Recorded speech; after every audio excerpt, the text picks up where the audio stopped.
where it was a sense of community, of connectedness, and mentoring, right? It was just adults having healthy relationships with kids, kids having healthy relationships with adults. It was just this environment that I grew up that's centered around the Big Red Truck experience. And so I get to drive the Big Red Truck now.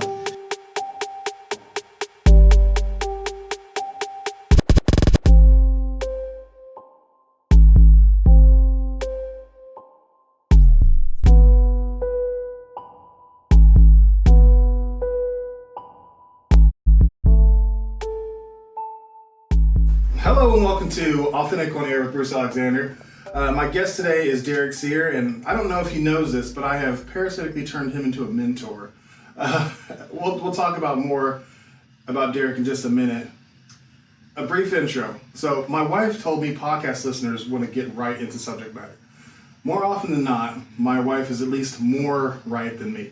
So I will be brief. A previous conversation with my guest led to today's reflection. Are you still being authentic if you make small value concessions to achieve your goals? So this is not about right or wrong. I just want to give people the opportunity to challenge themselves and grow closer to their own identity. I know how to answer this question for me, but for you to benefit, I encourage you to really visualize and role play with your solutions and sit genuinely with your feelings.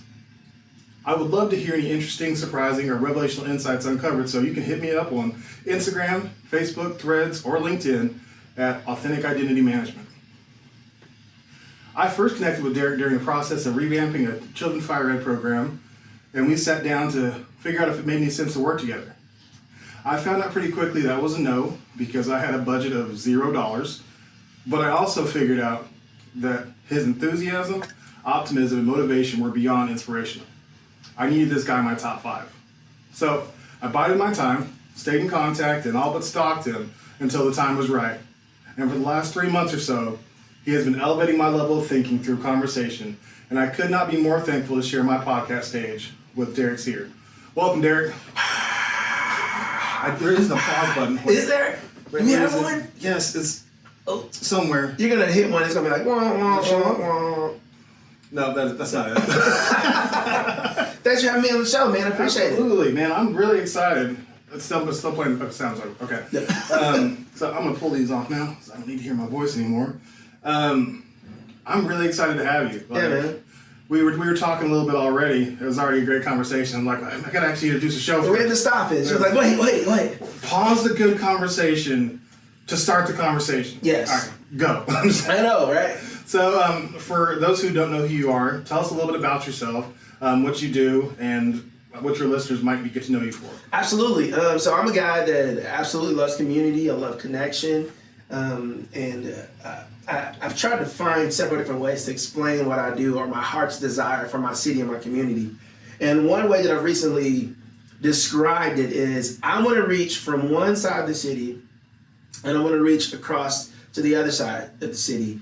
And like Spider-Man, I want to pull these two pieces together that probably would have never connected had I not been in the middle. And I think there's lots of people, there's lots of organizations, there's lots of connections to be made that are not happening. Oklahoma City is so siloed. I'm not sure if you listeners know that we're here in Oklahoma City. Yes, absolutely. It's such a big landmass city that it allows for people to be segregated, or siloed, right? 640 square miles. I mean, that's large. That's large. And when you think about Oklahoma City, like proper being, I think it's under 750,000 people. Mm-hmm. That means that your people to land ratio just allows people to group up on sides of the city, and they never have to leave. I mean, the edges of the city, when they begin to develop, they get their own grocery stores, they get their own entertainment, they get their own. In fact, you could probably live in Northwest Oklahoma City and never leave. You could probably live in the South Side and never leave because everything is there. And so what I want to do is I want to reach across the sides of the city. I want to pull things together and get people connecting and having conversations that they probably wouldn't have had unless there was a Spider-Man in the middle. And those conversations are around connection, around community, and around mentoring. And so I'm a connector, I'm a mentor, and I'm a community guy. If I had to wrap everything that I did professionally, socially, spiritually, individually, it would fall in one of three, if not all three of those things. So why? Yeah. Why do you want to be Spider-Man? Yeah. So I ironically, I did a podcast with this guy named Gregory Coleman. His name is Hetty out of Guthrie. Has a pretty cool podcast as well. And he put me on to this. It wasn't like a panel. I was a presenter, and the topic was community. And whenever I get an opportunity to talk about community, I can't talk about community or my love for people without talking about my dad. And I can't talk about my dad without talking about the big red truck. Okay. And the big red truck goes like this. My dad, when I was probably 10, 11, 12 years old, during the summer, he would drive his this big red truck. And he would go down, we said North Tulsa. And so once you got to like the 50s, you knew you was almost in Turley. Right. Now, anybody that's from Tulsa know about Turley. There's this gap in between like central downtown where it's Admiral, and then you got all the way to Turley, and everything is considered the north side. And so you knew once you got in the 50s that you was getting close to Turley. Turley was like 56, 57, 58. We stayed on 52nd. So my dad would take his big red truck, and he'd go down 50th Street, he'd honk, mom, kids would come piling out of the houses. They have these backpacks and these bags of clothes, and my dad would just pile them up. He'd take them down to the community center, and he did that for 50, 51st, 52nd, 53rd, 54th, 55th, and he would just go up and down the street, honking the horn, people would come out, he'd take them up there. He would wash their clothes, feed them, teach them a sport, let them play, things like that. And then at the end of the night, after he had worked a full day, worked about 3 or 4 o'clock, and then the kids from about 3 to 4 to about 6, he would drop them back off and we would go home. And we would sit in the driveway and we'd talk about all the good things that happened that day. Keep in mind, I'm 10, 11, 12 years old. I'm sitting in the passenger seat watching my dad love on kids, love on families, use the community center. He also drove the school bus for Tulsa Public Schools. He also drove the church van for our church. Man. My dad was just an active dude. And I remember him saying one day before we got to the car, he's like, son, one day you're going to be driving the big red truck. The big red truck. You are going to be driving. You're going to be carrying on the legacy of community and kids. And I remember my dad, he was this big guy. And he was 3/4 Creek Indian. He had this long hair, and he had this cigarette that would just be stuck to his lips. So whenever he talked, that cigarette would be flapping. He had these little snapback hats, and I just remember him being in the driver's seat, just looking over at me and looking into like past my eyes, like into my heart and my soul, saying, "One day you're gonna be driving a big red truck." So I remember turning 16. My birthday's in July, so it's in the summer. I remember going to get my license and coming home, and my dad got off work. And I remember him beating me out to the truck, and he was in the passenger seat, and he was like, "Son, it's your turn." Ooh. At 16. That's a moment. To drive the big red truck. Wow. And so I'm in the driver's seat, I'm honking the horn, and kids are piling out there, hopping in the back of the truck, and I'm doing the same thing that my dad did for years in North Tulsa. So when you ask me why, man, I didn't see anything else, brother. Wow. I don't even know if I had a choice. Man. I remember just watching my dad love on kids, high-five kids, hug kids, get in their face, put his finger in their chest, disciplining them, loving them, knowing their parents, knowing their family, sitting on the porch, watering his grass, with that cigarette hanging from his lip. Kids running up and down the street, "Hey, Mr. Sir, hey, Tank, hey, Mr. Sir." He was just such a community guy that I didn't see anything else. I didn't know there was another world where people didn't help people. Wow. And you grew up in North Tulsa, there's this interweb of like dependency. And so you talk about growing up, going next door, asking people for butter and sugar. You know what I'm saying? Like all the tea being spilled from elementary school, like from where I was at, from my school was to walking home. People knowing that I got in trouble. People knowing that I ain't supposed to be outside playing basketball yet. People know, like just things like that. Where it was a sense of community, of connectedness, and mentoring, right? It was just adults having healthy relationships with kids, kids having healthy relationships with adults. It was just this environment that I grew up that's centered around the big red truck experience. And so I get to drive the big red truck now. And I get to drive it to all 50 states and 12 districts. I get to drive it around I was in Bulgaria on a stage talking about the big red truck, talking about my dad and his love for community. That's a whole story by itself. Yeah, we did not cover that. Yeah, we can come back to it. But that's my why, man. Wow. My why is I grew up seeing it. I grew up seeing the benefit of it, the value in it. And I feel like we're becoming so individualistic and so we focus on our differences so much more than we do our similarities. Mm-hmm. And so I'm trying to pull people together from the edges of the city and like, yo, look, we are alike. You care about family. You care about God. You care about community. You want to eat. You want to live. You want to thrive. The way that we do it is different, but if we can get around the places where we're similar, then the differences can exist, but they don't pull us away, right? I think differences are important. Absolutely. I think they add value and color and variety to our communities, but I think we have to have that overlap where people, they find the commonalities instead of differences. We can't focus on the differences. When we do, that's all we'll see. I totally agree. Like, my whole thing is about being special, about everybody having the power within their uniqueness. But that doesn't preclude being part of something bigger. Yeah, I agree. And ooh, that's good. Yeah, and community has, it has taken the back seat big time. But I'm a big fan of what you're talking about right now. I love, like, let's go back a little bit. Yeah. So the day that you got your license and you drove, man, what did that feel like? Yeah, that was it's almost like when I turned 18 and my dad he didn't give me a birthday present. My present from my dad was $2.16. And I got to go down to the local corner store and buy my dad a pack of cigarettes.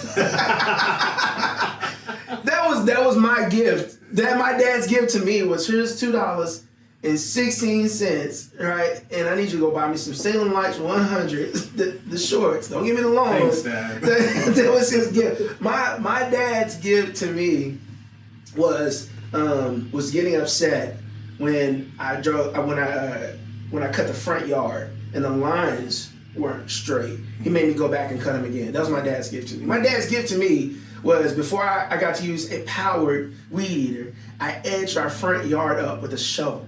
Ooh. That was my dad's gift to me. My dad's gift to me was giving me $5 a tire for helping detail cars. Because my dad had a detailing business as well. He would go through, and this is when the Daytons were big with all the spokes. And so cleaning those tires was hard. It was miserable. And my dad taught me, that was my dad's gift to me. My dad was very affectionate, and he loved me, and he was generous. But me driving that big red truck on that day, my dad's gift to me was learning how to serve my community. That was his gift. So it was much less like a coronation and much more like, this is your duty. Yeah, it's like a rite of passage. Have you seen 300? I have. The movie 300? And they're talking about King Leonidas. And they're telling his almost his origin story. And there's this part where a spoiler alert for those of you that have not seen. I feel like you've had like 20 you're past your limit. What is it called? Something. Statute of limitations. You are past your statute of limitations. You had time to see it. That gum is not my fault. You should still watch it, even with the spoiler. You should Absolutely. Still do it. Well, that's this part where he's talking about at this point in time they kick the kids out. And they have to survive on their own. Yeah. And he's in the snow, and he just had on this little loincloth with this spear, and this wolf comes across, and like he does this whole thing. But when he comes back to the people, he's wearing the wolf skin. Woo! Yeah. Listen, he's wearing the wolf skin. So to me, it's like this rite of passage that doesn't deserve this. The clouds don't need to part. You know what I'm saying? We don't need to have a bunch of people there to be like, Derrick is 16, there's driving a big red truck. No. When you see me in the street wearing that big red truck, like this wolf skin, you know I've arrived. Wow. I don't need to say anything. Wow. Hey, ain't that James's truck? Who driving the truck? Ain't that Tank's truck? Oh, that's Lil Tank. That's Derrick. Like, I don't need to say nothing. Wow. You know when you see me behind the wheel of a big red truck, I don't need the music to play. I don't need the mayor to come out. I don't need the key of the city, because people know when they see that big red truck, it comes with honor, it comes with respect, it comes with love, it comes with compassion, it comes with with everything that I want the big red truck and community and Derrick Sier, my last name, my family to stand for. When you see me, you know what happened. When you see Leonidas wearing the wolf skin, you know what happened. How do you not have a red truck? I saw what you pulled up in today, and I was a big red truck. So here's the thing. Here's a bad thing. I've never been a fan of big cars. If you gave me $1 billion right now, if you said, Derrick, I want you to pick any car, we'll maintain it for free, just bring it back in every 90 days, we'll just, if there was no limit, none, I'm gonna drive me a Mini Coupe. Man, You're not you're not Mini Coupe size. I'm not a Mini Coupe. I'm definitely not Mini Coupe size, so I'm not saying a negative thing, but I love being able to like whip into small spaces and park. I love being the guy when you're at Walmart and you make that wide turn out to pull in that parking spot. And then you realize, dang it, it's a little car there. Oh my God. I love being that guy. I hate that guy. We can't actually be friends. I need you to leave right now. Say podcast over. Podcast over. In. No, okay, so that... I love the little cars, man. I'm driving a Kia Soul right now. I'm actually looking out the window for those of you that are not on the YouTube channel. Yeah. I'm actually looking out the window at my car right now. And that car has 217,000 miles on it. I've driven it across the country, Looks good. Thank you. From Florida. I've driven that to Kentucky. I've driven it up to Montana, out to Arizona. That car got miles on it, baby. Wow. It's loyal. So going back to the driving big red truck, before you switched up to the Kia, how long did you like actively drive for your dad? Did you do that for a period and then move out and do your own thing? Like, yeah. So the big red truck took a turn. It became less physical and more metaphorical or symbolic, right? And so had to get bigger. Yeah, well, and Dad you need a bigger vehicle, literally. And Dad left, right? So he took the truck with him. Yes. And so Dad, around 16, 17 years old, he and my wife, he and his wife, my mother, split. And so service just took a turn for him. And then when kids get older and their interests change, right, the involvement of parent changes as well. Absolutely. Right, and so where there's this phase where I thought my parents, the universe centered around my parents. And in some way it does, as far as like their approval and me wanting to make sure that they are pleased and that they're proud parents. There's an element of that. There's also a part where there's this establishing independence. And so in that phase, I don't know whether it's 12, 13, 14, where it's like mom, like dad, that phase going into 18, 19, where you feel like you've grown, where you know just enough to be on your own, but you really don't know anything. You really have not learned anything. No, absolutely nothing. I'm going through that phase with my daughter right now, but just thinking about the way that it took a different turn. And so I went from actually driving the truck to driving the van for the Salvation Army Boys and Girls Club. So I transitioned from that level of community stuff to Salvation Army, to University of Central Oklahoma, being in Iowa, being at OU, doing community stuff with the church, doing stuff through the oil and gas organization I work for, just being active in all these different ways. So the truck has taken on more of a metaphorical form. Okay. I'm going to pause for just a minute. Yeah. I need to check something, but don't go anywhere. I was wondering if those guys are going to be loud in the playback. What the hell? Also, if we have a fly swatter, We don't have one in here. or a roll of paper, or I love the place. Is this like a green room? I love We it. call it the sunroom. Sunroom. Yeah. Ooh, got him. Got him. One down. Like a ninja. Got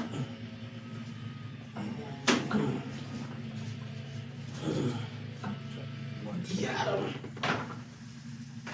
Okay. Oh man, there's another one back there. That's right.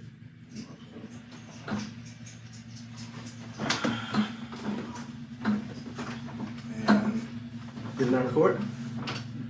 no.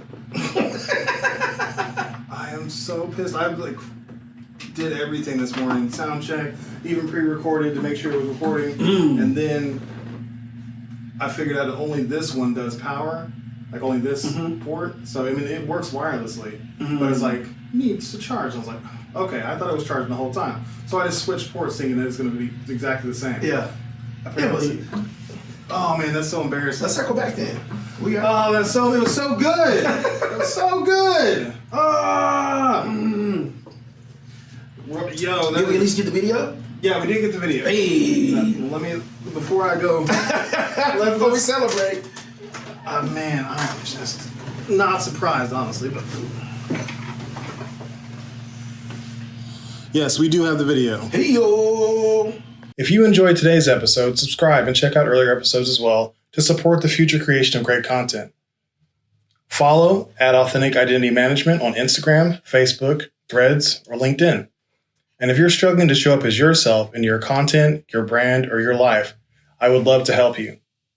Authentic Identity Management does brand coaching to help you align yourself with the identity you share with the world. It's exhausting to live someone else's life. Live authentically and access the potential that belongs only to you. Contact me on social or email me at bruce@AuthenticIdentityManagement.com for a free 30-minute consultation. Until next time, be yourself, love yourself. Goodbye.